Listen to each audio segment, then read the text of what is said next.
Amigos, buenas tardes. Le damos a nuestro invitado, el doctor Zubia, está nuevamente con nosotros. Le agradecemos su tiempo en un fin de semana en que se lleva a cabo, bueno, algo que podría ser un trámite natural, normal de una persona que ha cumplido con las penas que la justicia le ha estipulado. Y en el marco de esa situación no debiéramos estar acercándonos a tocar este tema. Sin embargo, hay una noticia que, bueno, que ha generado comentarios inclusive hasta del propio ministro del Interior, ¿verdad, Gerardo? Sí, en referencia a la liberación del Betito Suárez, esta persona que ha sido sindicada como uno de los delincuentes más peligrosos del país, de los narcotraficantes más peligrosos. Según la legislación vigente, ¿cómo le va antes que nada? Buenas tardes. Doctor. Según la legislación vigente, él cumplió con su pena o con su pena reducida por las condiciones que establece la legislación, por lo tanto, tiene derecho a ser puesto en libertad y así va a ocurrir el próximo domingo. Hoy hablaba con el ministro Bonomi en Radio Carva y me decía justamente esto. Dice, bueno, yo ¿qué tengo que ver con este asunto? Cumplió la pena, es un tema de la justicia, va a quedar libre y como es libre, es un hombre libre, no, en fin, hará su vida normalmente. ¿Cómo lo ve usted como un hombre del derecho?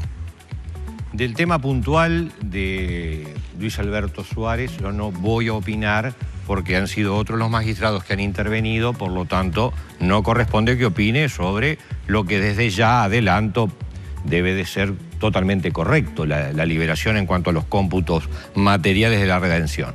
Lo que me interesa, y por eso acepté la amable invitación que ustedes siempre me hacen, es para seguir insistiendo. A mí me gusta insistir con temas porque la redención de pena por estudio o por condena, si ustedes recuerdan alguna de mis palabras en oportunidades anteriores, ingresa en el catálogo, porque tenemos un sustantivo catálogo de mecanismos para evitar la sanción penal. Entonces, lo que me parece muy interesante, que se puede hablar sobre ello, es, bueno, cómo son estos mecanismos de reducción de la pena por estudio o por condena.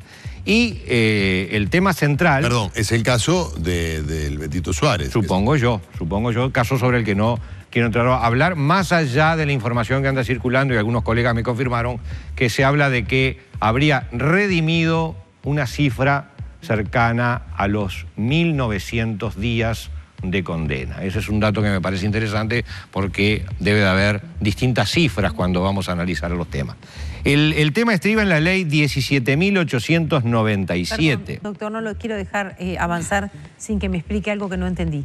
¿Qué es haber redimido? Es lo que ahora, si usted me deja leerle la ley, se lo voy a clarificar totalmente. Haga de cuenta que no lo hice. Bueno, la ley esta del año 2005, 17.897, en su artículo 13, mire qué bonito número, habla de la redención de pena por trabajo o estudio. Y acá establece, el juez concederá la redención de pena por trabajo a los condenados a pena privativa de libertad. A los procesados y condenados se les conmutará un día de reclusión por 2 días de trabajo. Para estos efectos no se podrá computar más de 8 horas diarias de trabajo.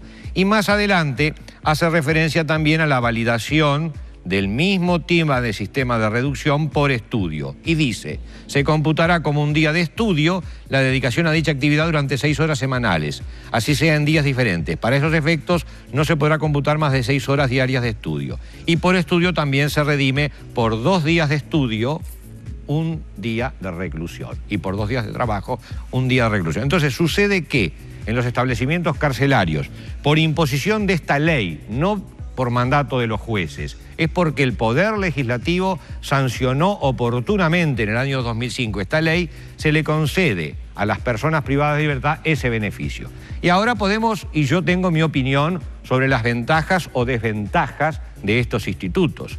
En teoría, a todos nos parece correcto que el viejo tema de que el recluso, por mandato constitucional, que la ley no solo manda rehabilitar, para la rehabilitación la ley promueve la posibilidad de. Lo que la ley manda o lo que el artículo 26 de la Constitución ordena es que las cárceles sirven para asegurar. Y me parece que en los últimos tiempos nos hemos olvidado de la primera parte de ese artículo, insistimos sobre la rehabilitación. Primero se asegura. Bien, al amparo... Se asegura... al recluso, al procesado o al penado para que cumpla la pena. Eso es lo que la Constitución dice primero. Y después dice que las cárceles propendrán a la rehabilitación. Ese es un tema que capaz que lo podemos tratar porque es muy interesante esa discusión cuando se dice y las cárceles no rehabilitan, ergo no sirven para nada, ergo, dicen algunos, hay que dejar las cárceles. Bueno, déjeme terminar. En definitiva, esta ley, 2 días de trabajo, 1 día que se le descuenta. 2 días de estudio, 1 día que se descuenta. Y en el caso del estudio, por ser 6 horas de estudio cada uno de los días, tendríamos en definitiva que cada 12 horas de estudio se descuentan 24 horas de reclusión. Y mi posición primaria, y ahora capaz que dialogamos algo más, es... En teoría, como en tantas cosas en todo el régimen de liberaciones de reclusos, parece muy humano, parece muy bien. Sucede que en la realidad nos enfrentamos a casos un poco absurdos, a mi juicio, de que logran descontarse más de la 1/3 parte de la condena, personas que la educación y el trabajo no son garantía en muchos casos de absolutamente nada. O sea, lo digo con todas las palabras. A ver si lo entiendo. Con que se configuren la cantidad de horas requeridas por la ley para que se le descuenten de su condena, alcanza, no hay, aunque no tenga señales de rehabilitación, en fin, no hay ningún otro requisito. No hay trámite posterior. El juez, y volvemos a lo mismo de siempre, yo que con los jueces discuto y mucho, les respeto sin embargo a los jueces, que ellos se manejan dentro de los márgenes que les dan los señores legisladores a partir de estos papeles que se llaman leyes.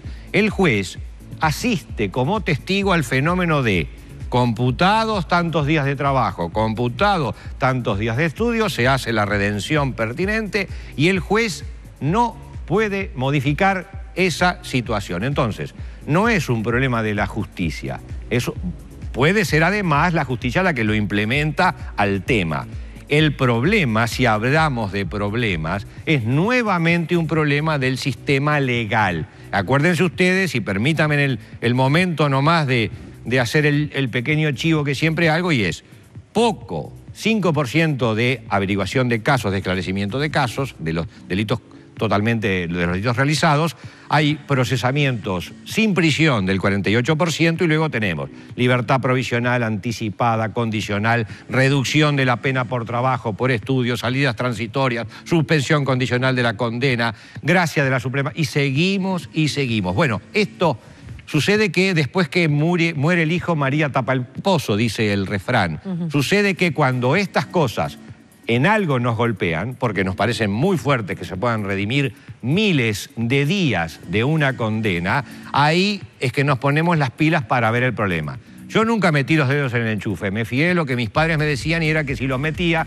me iba a electrocutar. Pues parece que en este tipo de normas necesitamos permanentemente recibir la descarga eléctrica para darnos cuenta. ¿Por qué dice eso? Porque para mí estos son descargas eléctricas. En el caso de otro delincuente que tuvo mucha cobertura periodística, un triple homicida serial en nuestro país que no hace mucho recuperó la libertad, asistimos al mismo espectáculo. 1/3 de la pena se le conmuta por el mero hecho de estudiar. Y yo me pregunto, ¿estudiar es sinónimo de rehabilitación? No. ¿Trabajar es sinónimo de rehabilitación? No. ¿Que es mejor que las personas estudien y trabajen? Sí. ¿Cómo puede ser mejor que las personas hagan yoga o que hagan aerobíc? En todo caso, usted dice que el premio por estudiar y trabajar es excesivo con relación a la condena. No, el premio pertenece a otra naturaleza jurídica, el premio. Por trabajar o por estudiar, en principio, si yo estuviera preso, agradecería por el mero hecho de salir de mi celda y estar 12 horas afuera en un patio pintando,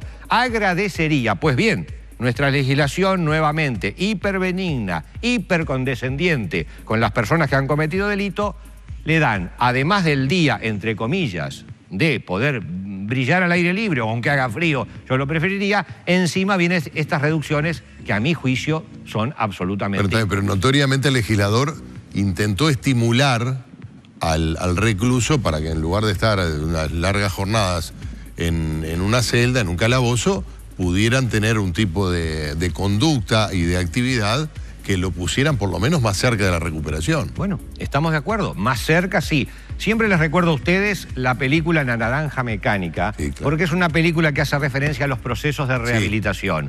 Y es muy larga para contarla, pero está llena de escenas que son encomiables. Sí, bueno, sí. los reclusos pueden echar mano y echan mano a todo tipo de elementos para reducir su condena. Que de ahí haya ni garantía, por supuesto, pero ni siquiera a veces caminos conducentes. Bueno, por supuesto es deseable de que estudien y que trabajen. El problema, a mi juicio, es el exceso, el abuso de utilizar estas vías y hacer este tipo de... Pero, por ejemplo, de... a ver si logro entender lo que ocurre en la práctica, ¿no? Yo soy un triple homicida, un genocida, ¿no? Cometí unos crímenes horribles. Y como voy todos los días a la biblioteca o a no sé dónde, o pasé un libro por los patios de la cárcel, o me duermo la siesta con el libro, ya por ese simple expediente se me va reduciendo la condena. Nadie me toma una prueba de que yo efectivamente haya estudiado, por ejemplo. Nadie le toma una prueba, son mecanismos, podrán haber evaluaciones, pero son independientes de lo que marca la ley. Entonces la persona, le repito, por salir de... En el CONCAR en visitas recientes que hemos realizado con los jueces, y todos lo sabemos, hay celdas que tienen entre 7, 9 u 11 personas. Una celda que por supuesto es la cuarta parte del habitáculo en que estamos acá.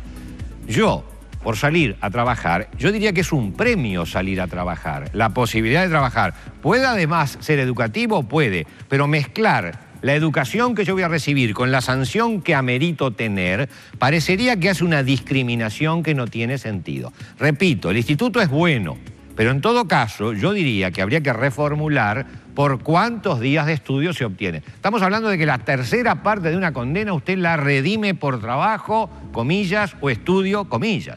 Entonces, me parece una barbarie. Y apunto siempre a lo mismo. ¿Por qué los estados sancionan estas leyes? Estas leyes se sancionan por algo que se dice poco y hay que tener siempre presente, y es: los estados en general no desean tener presos. Y el no desear tener preso bajo un logo de rehabilitemos, eduquemos, formemos, pero no los tengamos presos, nos está llevando a veces a situaciones que son callejones sin salidas. Porque... ¿Esta es una? Lo que se está planteando con esta ley es un callejón sin salida. Yo creo que esta es una parte del enorme callejón sin salida que tenemos cuando damos ventajas a los presos para poder recuperar su libertad y no tenemos una macrovisión de las... ¿Quién es el preso recupera rápidamente su libertad? No solamente por este mecanismo, por todos los otros mecanismos que, por respeto a ustedes, no se los voy a repetir, pero si no, los repetiría nuevamente. No, no es necesario. No es necesario, bien. El preso recupera. ¿Y quién es el que termina pagando? Hablando en plata, es decir, hablando en el mundo del ser, no del deber ser, porque esto está precioso para el deber ser.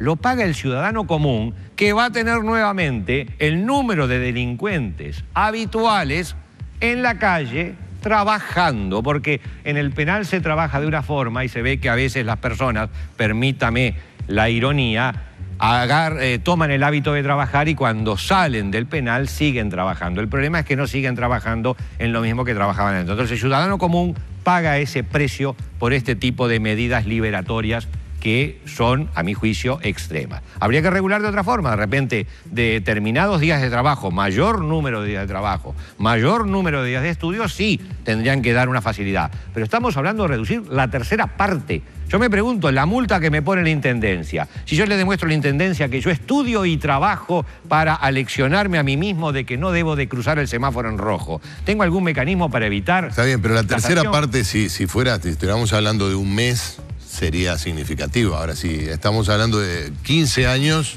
¿Y le parece que no es significativo? Bueno, se pasa 10 años preso, ¿no? Tampoco... Y se pasa 5 años de beneficio, ¿qué le parece? Yo diría que por una tercera parte de rebaja, mire, me anoto con varios precios que andan en el mercado. Yo creo que es un exceso. Ojo, todo mutatis mutandis, ¿se acuerda que los abogados siempre usamos esa frase? Todo depende del momento en que lo mida. Hoy me parece un extremo. Quizás en otros periodos históricos, que tampoco creo que fuera el 2005 el mejor de los periodos históricos, pero en otros periodos históricos o en otras situaciones geográficas, capaz que es posible estos mecanismos. déjeme hacer una pausa. No he podido hacerle una pregunta, pero de cualquier manera vamos No ha podido porque no ha querido, ha sido muy educada. No, intenté y usted ahí puso obstáculos a mi requerimiento. Pero como estaba en una etapa aclaratoria y bueno, y exponiendo con su enjundia, mal iba yo a interrumpirlo. Pero le advierto que luego de la pausa tengo algo para plantearle. No sé que no le va a sonar amenaza esto y está lejos de mí. Pero además tenemos un móvil, otro con Lorena Bobbio.